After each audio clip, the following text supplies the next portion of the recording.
Welcome back. Time to shine. And we are thrilled to be joined by a friend of the program, my guy, Jonathan Jones, who just dropped his first mock draft of the draft season over on CBSSports.com. And, JJ, no surprises at picks number 1 and number 2. You have Mac Jones going to San Francisco, and I agree with that. But how sure are you that this is the pick for San Francisco?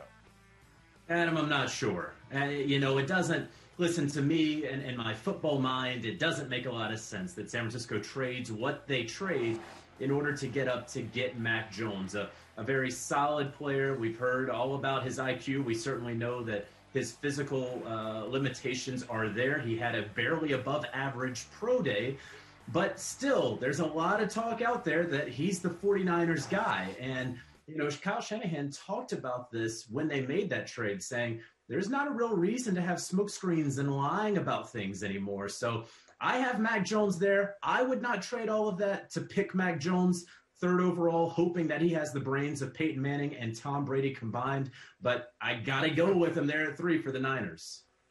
Yeah, I'm with you there in terms of logic and reading the tea leaves and the Matt Ryan comparisons. But, in a lot of ways, the draft starts at pick number 4. And you have Atlanta trading out and the Patriots making a monster move that I love. Take us through it.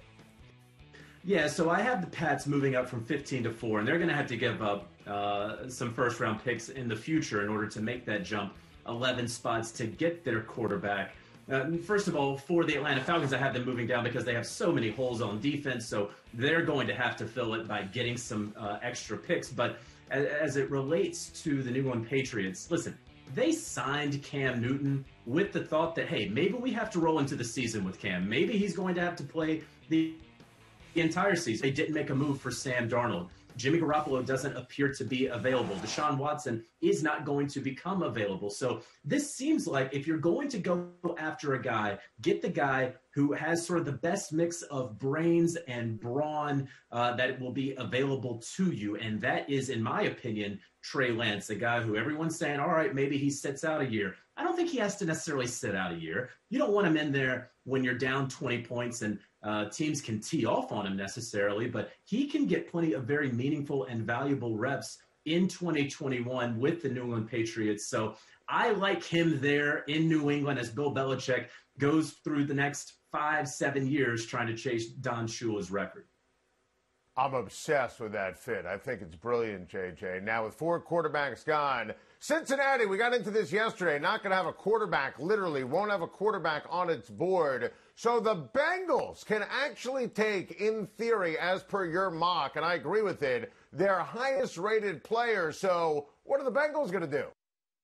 Listen, this league is all about the quarterback. And when it's all about the quarterback, it's about protecting the quarterback. We have a Bengals team that's had a lot of issues protecting their quarterbacks over the years. And listen, Penei Sewell is by far the best offensive lineman in this year's draft. And that's where I'm going. I know there's a lot of talk, hey, Jamar Chase, let's reunite him and Joe Burrow from their LSU days. That's all good, fine, and well. And I love Jamar Chase and think that he's the number 1 wide receiver in this draft. It's no shade at all to him. But what do the Bengals need to do after seeing what happened, especially to Joe Burrow last year with the sacks and then, of course, with the injury? It's all about protecting him. And when you can find that left tackle who can play on day one and potentially be the left tackle there for the next dozen or so years, I think that when you are in a position to get that guy, you get that guy, especially as every single year we see so many different skill position players, these drafts being filled with them in the 2nd, 3rd, sometimes 4th rounds. I'm chilling on a wide receiver. I'm getting Penei Sewell. JJ, I think that Kyle Pitts is the best overall player in this draft. So who gets him? Is he going to fall into the laps here of the Miami Dolphins? He very well may. I think so. Listen, I've had a lot of folks tell me I think that Atlanta is either going to stay at 4 and take a quarterback or take Kyle Pitts. But once you start sliding down there to number 5 and you got the Bengals, and again, I think they go Penei Sewell, now you have the Miami Dolphins. They're with Tua Tagovailoa. They're with yet another offensive coordinator for Brian Flores. And you get a guy who is so versatile, perhaps the most versatile offensive player in this year's draft. Obviously, top to bottom, pound for pound, a guy who you can line up inside, you can line up outside. He's a blocker. Oh, wait, no, he's not. Fantastic hands, fantastic speed. Adam, I'm right there with you. I think that he's the second best player in this year's draft behind Trevor Lawrence. But after the Jacksonville Jaguars, this is the best guy that you can get in Kyle Pitts. I'd love to see him in Miami. We talked about it, JJ, to start the show. The conversation of the football world today was Justin Fields, who held his second pro day on Wednesday. So where does Justin Fields land in your mock?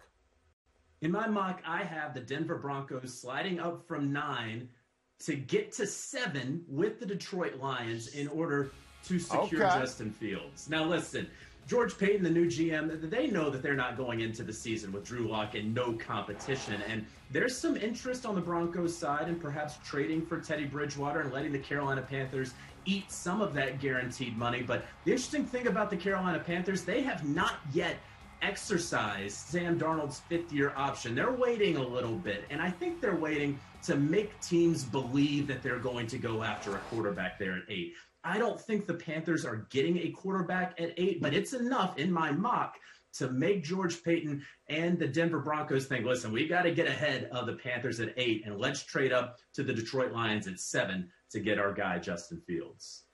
I think Fields would be dreamy for Denver. I love that. We've been talking about that for a while. And you referenced Carolina, JJ. Are you kidding me? Jamar Chase? I mean, that almost feels like it's unfair. It is unfair, but you look at Carolina, you have offensive coordinator Joe Brady, who if he puts together another season, he's going to get even more looks at a head coaching opportunity at the end of next season. You have Sam Darnold, for all the excuses that we've heard over the years with the New York Jets. If he can stay healthy, he has a plethora of weapons there. They have, of course, Robbie Anderson on the final year of his deal. Are you going to pay him after 2021? You have DJ Moore in the fifth-year option. Are you going to pay him after 2021? Why don't you go ahead and get the best player available, certainly on offense? I know that the Panthers have a lot of needs along the defensive line, the offensive line. You could go corner there, but I don't think you can pass up on Jamar Chase if he falls into your lap there at 8. Totally agree. And JJ, how about the Buffalo Bills in your mock draft? I mean, I was so fired up, I wanted to jump through a table. I've seen you do it before. Look, I love Travis Etienne. Been watching him for a long time. You know I'm down here in the Carolinas, and Travis Etienne, to me, is running back number 1. When you look at his production throughout the years, you look at his age, you look at how he is a home run hitter with his rushes of 40-plus yards. There's really no one else in this draft who can do it. Then how he catches the ball out of the backfield. Look, I want to help Josh Allen as much as possible. What he was able to do with his completion percentage and improving his accuracy last year, it was incredible. But I also don't know if it's going to necessarily hold up just because of how incredible it was. So let me get him a safety valve. I'm not concerned with the 23-year-old running back out of Alabama who just flashed his hands last year when given a chance. I want the guy who did it year in, year out, the home run hitter from Clemson. I want Travis Etienne with the Buffalo Bills. JJ, you're the best. As always, we appreciate it. Can't wait for the NFL draft coming up in a couple of weeks.